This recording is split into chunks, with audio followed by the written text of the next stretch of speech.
and come our sabre we share me ever to my GHS so I bring every to say training issues me de ebe so na me din edinana alma Owusua and we da was a former bekaya ye me there wo sem kete bia ato manga na ebe to menim a efa abaria journalist a oye ejuma ewo Kingdom FM ehun na me kire nana ama Owusua dodo na enim no as Owusua Kotoko na endrada ensem no na me de to dwa na me kire se abaria no atene nkwa yaya ebra okoye surgery ewo private hospital bia wa dabrakate se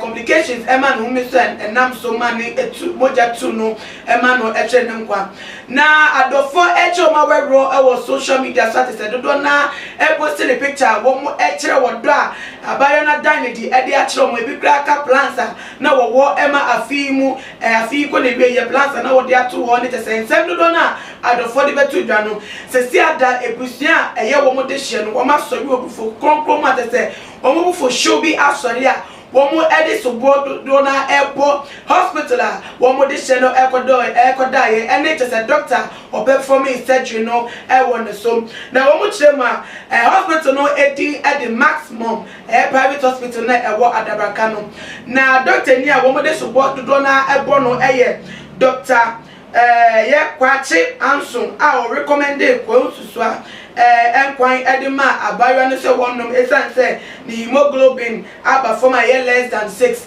na no na busafo aka se ye sa ade na wo ma no ye sa recommendation na wo de ma no na abayo no di so ye no no enenam so ema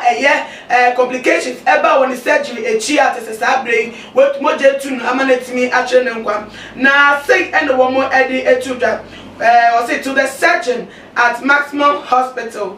Dr. Kwachi Ansum. 2 weeks ago, our sister, daughter, friend, and loved one was operated on at your facility. She had myectomy. She was discharged a few days later and had to return because she started having complications. Friends and family who were visiting her daily said she was weak. She complained of dizziness and palpitations. She was short of breath and blacked out several times. They asked for a transfer to a bigger and well-equipped facility, but it was declined. Her hemoglobin was less than 6, yet our loved one was not considered for transfusion. Rather, her loved ones were asked to cook Owusua for her. She struggled and suffered and finally died. Can you explain to her family and her daughter what happened? We, her friends and family, also want to know the fact of this case. Folks, the hospital is called Maximum. Avoid using their services until we have answers to these questions. In particular, do not use the services of Dr. Kwachi Ansum. The doctor apparently had a few disciplinary actions and warnings against him about his work at Rich Hospital before he went into private practice. Na ebusafo and some makenkan tintin ni atrese. Dr. Nia ejuma won nsem se wo operate ewo abaywa no eso no ebra abaywa ne efi operation room be fi no complain said that be still na ase ne ho fa no ne ho dodo no kakra bi de ni su chi no e ma adofo ene ebusafo eba ne nchen bi me ka kire ne say and abaywa no e complaint esifatie na say abaywa ne moja ewo from a less than 6 no and ko betimi aye blood transfusion and put ka bro na ho de so a and ko betimi a refer no e de akọ bigger hospital organ ha na so we di hwe no wa e na okache ebusafo say wo monye Owusua kwan we feel say kanto se kwan e ma no say moja wo munti na wonum na wonya moja na no ene nam so e ma te say wo ebusafo di so mo ye ma na te say o decline transfusion transfer no e ma ba we e prayer e di ekwo ogwom na we na ebusafo so say wo mu bisa say ko si say eye doctor ni no wo be cheche nsem ni we yi o ma no efi eye wo mu nua no se no fa so wuye no wo yi o mu ano dia e ro mu tu Ghana for say mo obi bia into the 9 NC eye no hospital wo di diaba at Maximum na ensem we atwemeni akobebi say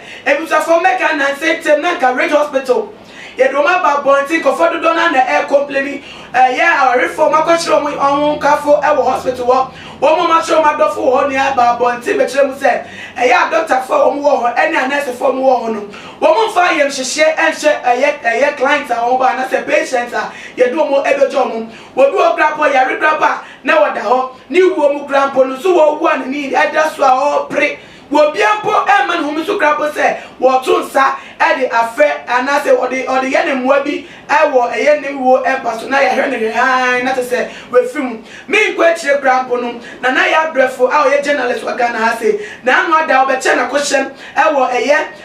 ni radio station a wo threaten na faso a e kwa faso doctor ni e hwe no e ma te se operation ba ko ye obi a wa wo woye no operation eyi na wo dia chukre ya tese want me am no further explanation bia am tese ase beto asum bia I want me anke bia nche no e ma besi ne wonya wum e fa wo bai sa mistake we Ghana ha ye bet na se ni a hwe ha na doctors fo na tese bo mu kudi pa kwa na e kom agba se Ghana ha obi afri na ni a ene politician to so a na ya sofo so e no ma sem e na de bia da e trend na e koba na so wo mu so yankwa ekro mu nsem no da benda ene beto ye ni e de atwo mu as say we dey aban Kenya no mu na cases ne ya drosso adotesi fo kunkofo wo bi brand so ye bo ayare kakra bo na ye behwe no ni agina so ne ye ku na fie wiase mu na so obi enu obebo no so bo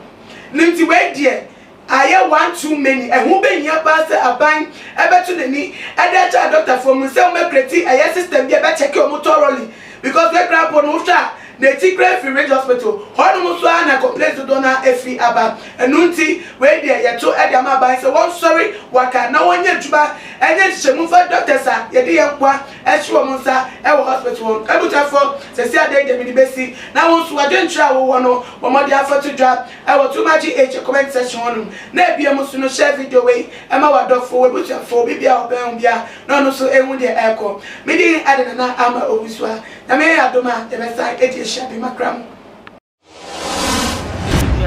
The major prophet kun chacha. On se me catch was say bomoden na hwe too much GH. On se me kan ye nyene bone pa na kase ye pe wo wi ase ya asonde asonde nti na Adam wo hu nyame ye no nyam no wo hu ne ma bi a wo hwehwehwehwe e wo other place ne ade kat won na bomoden na be hwe too much GH be hwe na subscribe bomoden o be hwepe na wa ye subscribe o subscribe subscribe na subscribe na o subscribe a na wo benya ne ma papa a wo pe ahwe nyame hira na ura too much GH we boy wate shout out to